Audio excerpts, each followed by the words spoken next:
कि आप योग करिए। अरे आप जो सबसे बड़ा कारण है इम्यूनिटी बढ़ाने का, उस पूरे सिस्टम को आप कोलैप्स कर रहे हैं। आप शराब क्यों बंद नहीं की भाई? आपने शराब की दुकानें भी बंद करनी चाहिए। और कोरोना के समय आप शराब की दुकानें इसलिए नहीं बंद कर रहे क्योंकि उससे आपने पहले से बहुत से काम ऐसे गलत कर रखे हैं और उसको आप बढ़ावा दे रहे हैं। आज वास्तव में दिल्ली के मुख्यमंत्री जी के उस वक्तव्य को हम लोग याद करते हैं जब कहा था इन्होंने फिक्स चार्ज, पिछली बार इन्होंने फिक्स चार्ज कम करने के लिए कहा था। जितने बिजनेस कम हुआ है या बंद रहे, पिछली बार इन्होंने 150 करोड़ से ज्यादा फिक्स चार्ज उस पीरियड में लिया था जिस पीरियड में उन्होंने अपने ऑफिसेस, अपने एस्टेब्लिशमेंट खोले ही नहीं थे। उस पीरियड में 150 करोड़ के आसपास इन्होंने लिया था। अब आप ये बताइए कि अब आपने जो बंद किए हैं, जो कम किए हैं, उसके लिए जो कम से कम आगे के 2 महीने फिक्स चार्ज बिल्कुल वेव ऑफ किए जाए, क्योंकि ऑलरेडी आप 22,700 किलो और जो आपके पास स्टॉक है 7,500 का और ले आप रहे 22,700, तो ऑलरेडी आप बहुत ज्यादा ले रहे हैं। इसलिए फिक्स चार्ज तुरंत 2 महीने के लिए आपको वेव ऑफ करने चाहिए। नई घोषणा, ये जो घोषणाएं की है। और एक बात मैं कहना चाहता हूं कि जिस तरह से दिल्ली के अंदर जो भी है, हमारे रेस्टोरेंट्स हैं, ढाबे हैं, जो बैंक्वेट्स हैं, जिम है, इनके जो लोग बिजनेस करते हैं, जो एम्प्लॉय हैं और जो इतनी बड़ी संख्या में लोग वहां काम करते हैं, आखिर वो दिल्ली का वो एस्पिरेशनल क्लास है जो यहाँ पर आकर अपने काम धंधे को, अपने रोजगार को, अपने दिल्ली को आगे बढ़ाने का काम करता है। आपका काम सिर्फ प्रतिबंध लगाना नहीं, सिर्फ सैंक्शन लगाना नहीं, सिर्फ आपने बंद कर दिया, लेकिन आगे क्या चिंता की आपने? उसकी भी तो घोषणा करिए कि इनका क्या प्लान है, इनको किस तरह से आप उनको कंपनसेट करेंगे, किस तरह से उनके लिए कोई रोजगार के नए आयाम खोलेंगे, किस तरह आपकी सरकार क्या सोच रही है?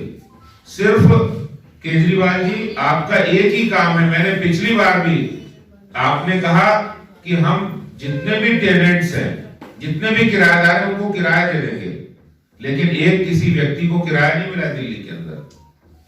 जो घोषणा की वो सारी घोषणाएं सिर्फ घोषणा रह गई, हकीकत नहीं बनी।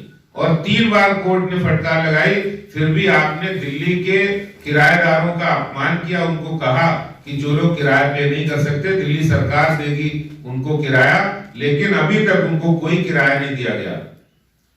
तो ये जो वास्तव में दिल्ली के व्यापार में, दिल्ली के बिजनेस के अंदर बहुत सारा वर्ग, वो युवा साथी है, वो रेस्टोरेंट, जिम, दिल्ली के अंदर व्यवसाय है, उन सभी बिजनेस के अंदर फिक्स चार्जेस जो आप ऑलरेडी बहुत ज्यादा ले रहे हैं, एक्सेस ले रहे हैं, वो 2 महीने के तुरंत प्रभाव से वेव ऑफ किए जाएं।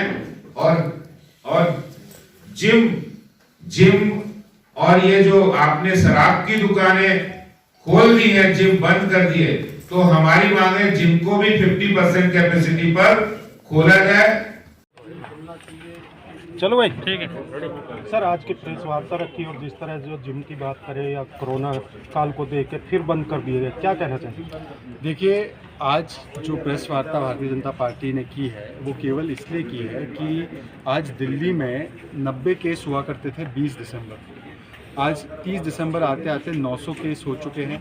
ओमिक्रॉन में सबसे ज़्यादा आंकड़ा अगर देश में कहीं पर है तो वो दिल्ली में है। दिल्ली के मुख्यमंत्री वैसे तो कई चीज़ें फ्री बांटने का दावा करते हैं, पर आज जो केवल फ्री बंट रहा है वो ओमिक्रॉन और कोरोना है।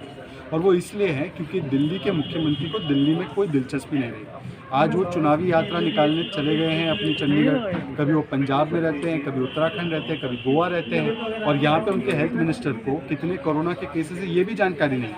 और इसी जानकारी का अभाव, किसी भी तरीके से लोगों से बातचीत करने का अभाव, एक सर्वसम्मति से कदम उठाने का जो अभाव है इस सरकार में, इसकी वजह से ही आज जो अनप्लान तरीके से आज आपने 50% पे कर दी है बसेस और मेट्रो, लोगों को इतनी समस्याएं हो रही है। हमने पहले दिन से कहा 11,000 बसेस सड़कों पर उतार दीजिए।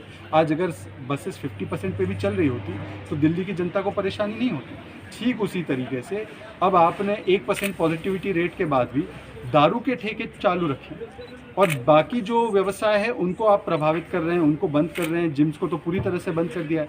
तो या तो आप उनको भी मौका दीजिए 50% पे चालू रहने का, गाइडलाइंस, स्ट्रिक्ट गाइडलाइंस के साथ, या तो हमें ये बताइए कि जब आपकी गाइडलाइन कहती है 1% के बाद कि लिकर के ठेके और दारू की बियर बार भी बंद होगी, तो उसको क्यों चालू रखने का काम किया जा रहा है? इसका मतलब कि केवल और केवल एक दारू और शराब के कारोबार के साथ कोई ऐसा पक्षपात किया जा रहा है। या तो हमें एक साइंटिफिक स्टडी दे दे कि शराब के ठेके में और दारू जहाँ सेवन होता है वहाँ पर कोरोना नहीं फैलता, और सिर्फ कोरोना फैलता है तो बाकी दुकानों में फैलता है, बाकी मार्केट्स में फैलता है, बाकी जगह फैलता है। तो इस प्रकार से जो पक्षपात किया जा रहा है और जो एक तरीके से केजरीवाल जी की सरकार का व्यवस्था पर कोई फोकस नहीं, केवल विज्ञापन पर है, इसको लेकर हमने बातें रखी। हमने ये भी मांग की है कि जो तमाम व्यवसाय प्रभावित हो रहे हैं, चाहे वो जिम हो, रेस्टोरेंट हो, होटल हो, बैंक्वेट हो, सभी, उनके लिए क्या चिंता की आपने? उनके रेंट को लेकर, उनके यहाँ काम करने वाले लोगों को लेकर, उनके यहाँ हज़ारों लाखों की संख्या में लोग काम करते हैं, तो उनके लिए कोई स्पेशल पैकेज बनाया आपने उनके फिक्स चार्जेस को क्या माफ़ करवाने का काम किया है? पहले भी आपने वादा किया था, पिछली बार भी जब लॉकडाउन हुआ तो ये सबसे ज़्यादा प्रभावित थे। तो इनकी चिंता क्यों नहीं है दिल्ली की सरकार को? ये आज पूछने के लिए, और ऑल पार्टी मीटिंग कब होगी इस विषय में हमने